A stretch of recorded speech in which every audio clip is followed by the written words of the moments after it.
Hello viewers, welcome back to my channel.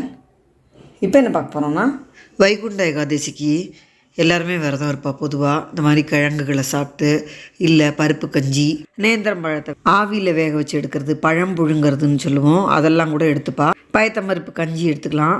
அதெல்லாம் நம்ம சேனலில் ஏற்கனவே வீடியோ போட்டிருக்கேன். சில பேர் சாதாரணமாக பலகார வகைகள்லாம் எடுத்துப்பா, அரிசி சேர்க்காமல். அதெல்லாம் கூட நிறைய அப்லோட் பண்ணியிருக்கேன் நம்ம சேனல் பிளேலிஸ்ட்கேன். ஏகாதசி பலகாரம்னு ஒரு லிஸ்ட் இருக்குது, அதோட லிங்க்கு டிஸ்கிரிப்ஷன் பாக்ஸில் கொடுக்குறேன், பார்த்துக்கோங்க. இப்போது இது மரவள்ளி கிழங்குன்னு சொல்லுவோம் இல்லையா, நல்லா பசி தாங்கும் அது. இதையும் வேக வச்சு சாப்பிட்லாம்.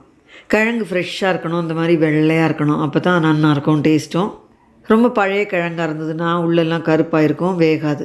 நல்ல மண்ணெல்லாம் அலம்பிட்டு சுத்தமாக கிழங்க ஆவியில் வேக வச்சுக்கலாம். வானலியில் தண்ணி கொதிக்க விட்டு ஒரு தட்டு மேலே கிழங்கு வச்சு மீடியம் ஃப்ளேமில் 20 நிமிஷமாக வேக விட்டுருக்கேன். இல்லை சூப்பராக வந்துருக்கு பாருங்க. கிழங்கு நல்லா வெந்து தான் இந்த மாதிரி வெடித்து வெடித்து வேகும். நல்லா வேகலைன்னா வயிற்ற வலிக்கும். இந்த மாதிரி நல்லா வேக வச்சு தான் எடுக்கணும். சூடு ஆறினதை எடுத்து காட்டுறேன்.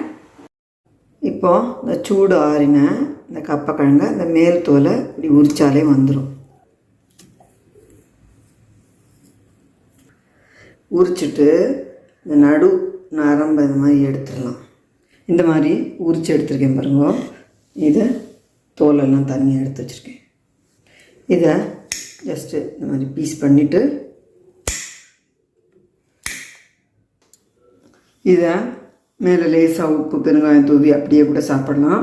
இட்லி பொடி இருக்கு இல்லையா, இட்லி மிளகா பொடியை சேர்த்து நல்லா இந்த மாதிரி குழிச்சிட்டு இதில் தேங்காய் எண்ணெய் சேர்த்து நல்லா மிக்ஸ் பண்ணி பீஸை இதில் டிப் பண்ணி சாப்பிட்றதே ரொம்ப ஜோராக இருக்கும். வயிறும் ஃபில்லிங்காக இருக்கும். கேரளாலெலாம் இதே பிரேக்ஃபாஸ்ட்டாக சாப்பிட்டு ஒரு டீயும் குடிச்சிட்டு ஜாபுக்கெல்லாம் போயிடுவாள். ரொம்ப நல்லாயிருக்கும், நல்ல பசியும் தாங்கும். வியூவர்ஸ் கண்டிப்பாக இந்த மாதிரி விரத நாள்லெல்லாம் கிழங்கு எடுத்துக்கலாம். சக்கரவள்ளி கிழங்கு வேக வச்சு இந்த மாதிரி சாப்பிட்லாம். கப்பக்கிழங்கு, ஏழலை கிழங்குன்னு சொல்லுவோம் இல்லையா, டாப்பியாக்கா, அந்த கிழங்கையும் இந்த மாதிரி சாப்பிட்லாம்.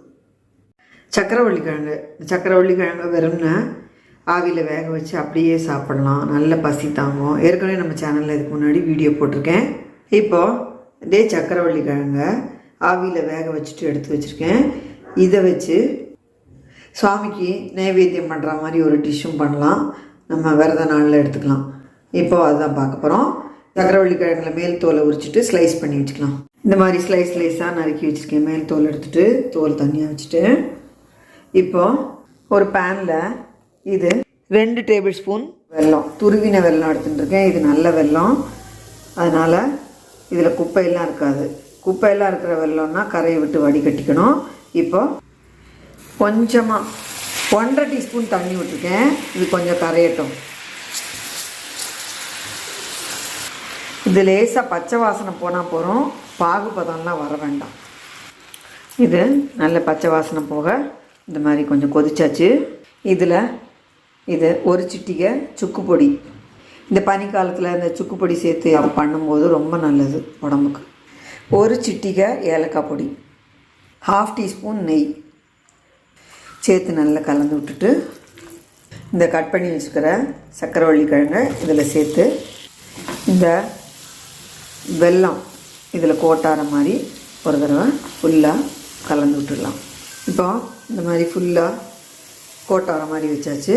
ஸ்டவ் ஆஃப் பண்ணுறதுக்கு முன்னாடி இது 2 டேபிள் ஸ்பூன் ஃப்ரெஷ்ஷாக துருவின தேங்காய் துருவல்.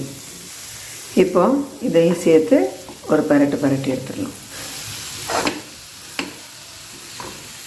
அவ்வளோதான், நம்ம சூப்பரான சக்கரவள்ளி கிழங்கு பெரட்டல் ரெடி.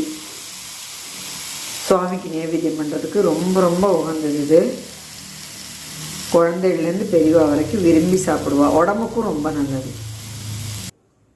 நம்ம சூப்பரான சக்கரவள்ளி கிழங்கு பெரட்டல் ரெடி.